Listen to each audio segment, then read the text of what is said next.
Hi everyone, this is Muruga MP. இன்னைக்கு Electronics and Communication last chapter 12th standard physicsல இருக்கும் exercise problem solve பண்ணிட்டு இருக்கோம். இன்னைக்கு நம்ம பார்க்கக்கூடிய ப்ராப்ளம் வந்து பாத்தீங்கன்னா ரெண்டாவது ப்ராப்ளம். இந்த ரெண்டாவது ப்ராப்ளம் நமக்கு என்ன அப்படின்றத நீங்க கொஞ்சம் கவனமா பார்க்கணும். நிறைய ஸ்டூடெண்ட்ஸ்க்கு இதுல கன்ஃபியூஷன்ஸும் இருக்கு. 4 silicon diodes and a 10 ohm resistor are connected as shown in the figure. இதான் நமக்கு வந்து இருக்கிற அந்த சர்க்யூட். இதுல வந்து பார்த்தோம் அப்படின்னா நமக்கு வந்து ஒரு 4 டயோடு வந்து கனெக்ட் பண்ணியிருக்காங்க, D1, D2, D3, D4. And then இதுக்கு இடையில வந்து பார்த்தோன்னா ஒரு ரெசிஸ்டர். இது எக்ஸாக்டா வந்து பார்த்தோம் அப்படின்னா நம்ம அந்த வீட்ஸ்டோன் பிரிட்ஜ் பேட்டர்ன்லேயே இருக்கு இல்லையா. Each diode has a resistance of 1 ohm. அப்போ ஒவ்வொரு டயோடுக்கும் வந்து பார்த்தோம் அப்படின்னா 1 ohm ரெசிஸ்டர் அப்படின்னு அவங்களே கேள்வியில கொடுத்துருக்காங்க. Find the current flows through 10 ohm resistor. அப்போ இது வந்து 10 ohm resistor அப்படின்னு சொல்லியாச்சு. எல்லா டயோடுக்கும் 1 ohm resistor.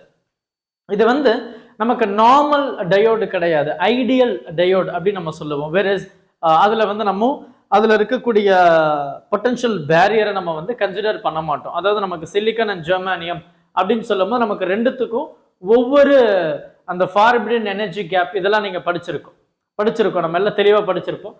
அதுல வந்து பார்த்தோம் அப்படின்னா நமக்கு சிலிகான் அப்படின்னு சொல்லும் போது அதுல அந்த பேரியர் பொட்டன்ஷியல் வந்து 0.7 அப்படின்னு நம்ம சொல்லுவோம். 0.7 volt for silicon, right? For silicon டயோடுக்கு வந்து நமக்கு இருக்கு.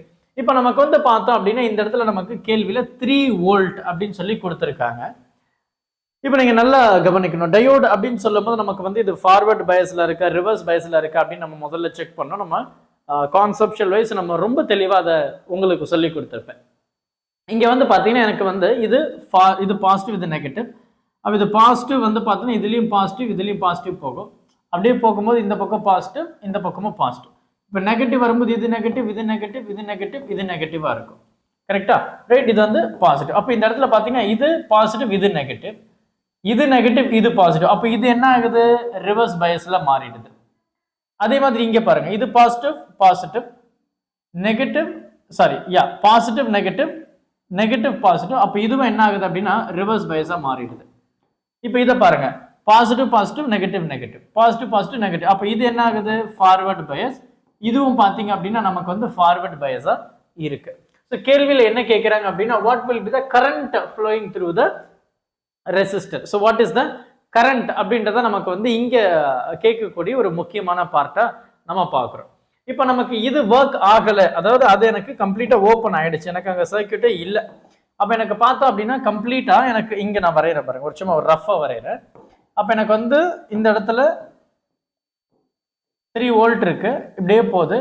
டயோடு 1 கண்டக்ட் ஆகுது, இந்த ரெசிஸ்டர் போகுது. டயோடு 2 அது டயோடு 3 வந்து கண்டக்ட் ஆகுது.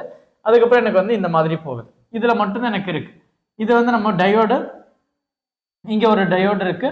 ஸோ இதை நான் சொல்லிட்டேன் D2ன்னு சொல்லிட்டேன், இதை வந்து D3ன்னு சொல்லிட்டேன். இது ரெண்டு மட்டும் தான் ஃபார்வர்ட் பயஸ்ல இருக்கு. இதுக்கு இடையில வந்து ரெசிஸ்டர் இருக்கு, அது 10 ohm. அண்ட் தென் இது வந்து பார்த்தோம் அப்படின்னா 3 வோல்ட்ல நமக்கு வந்து கொடுத்துருக்காங்க. இது 1. அப்போ ரெசிஸ்டர் அப்படின்னு சொல்லும் போது நமக்கு காம்பினேஷன் ஆஃப் ரெசிஸ்டர் வந்து பார்த்தீங்கன்னா எல்லாமே சீரீஸ்ல தான் இருக்கு. அப்போ இது ஒரு 1, இது ஒரு 10, இது ஒரு 1. அப்போ என்னுடைய டோட்டல் ரெசிஸ்டர் என்ன? 1 + 10 + 1 which is nothing but 12 ohm அப்படின்றது எனக்கு இதில் இருக்கிற டோட்டல் ரெசிஸ்டர்.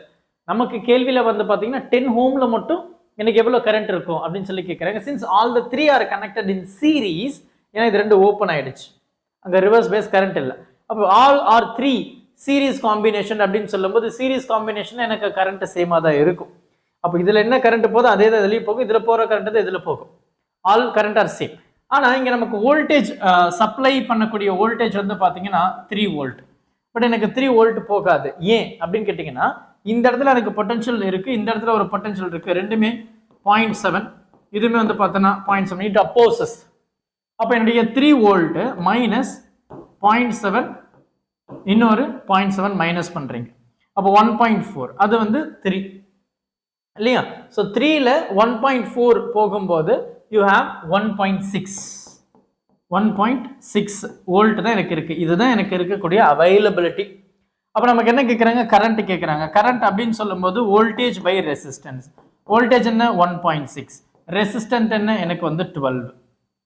இது நீங்க பாருங்க எனக்கு 16/120 கரெக்டா? இப்போ நீங்க இதை கேன்சல் பண்ணீங்க அப்படின்னா you get your value to be ரொம்ப சிம்பிள். இதையே கூட நீங்க பண்ணலாம். இப்போ எனக்கு 10 கூட நீங்க you can keep it separately. அப்போ எனக்கு 12 அண்ட் தென் இது சொல்லும்போது 12 4 3s are 4 4s are. இது நீங்க மறுபடியும் கேன்சல் பண்ணீங்கன்னா யூ கெட் வாட்? இது வந்து 1.3 அப்படின்னா எனக்கு வந்து 2 டைம் 1.3ன்னு வரும். அப்போ எனக்கு என்ன இன்டூ 10 to the power -1 இருக்கு. அப்போ 0.133 அப்படின்னு போயிட்டே இருக்கும், which is your current ampere. இதுதான் எனக்கு வந்து அந்த 10 ohm ரெசிஸ்டர்லையும் சரி 1 ohm டயோட்லையும் சரி இன்னொரு 1 ohm டயோட்லையும் சரி எனக்கு இருக்கக்கூடிய கரண்டா இருக்கு. ரொம்ப சிம்பிள் தான், பொறுமையா பாருங்க, டவுட் எதுவும் இருக்க வாய்ப்பு இல்லை. கான்செப்சுவல் பார்ட்டை கொஞ்சம் தெளிவா பார்த்துட்டீங்க அப்படின்னா உங்களுக்கு இதை பத்தின கிளாரிட்டி வந்து பக்காவா கிடைச்சிடும். பிளேலிஸ்ட்ல எல்லாமே ஆட் பண்ணியிருக்கேன். Thank you. Help others with a smile.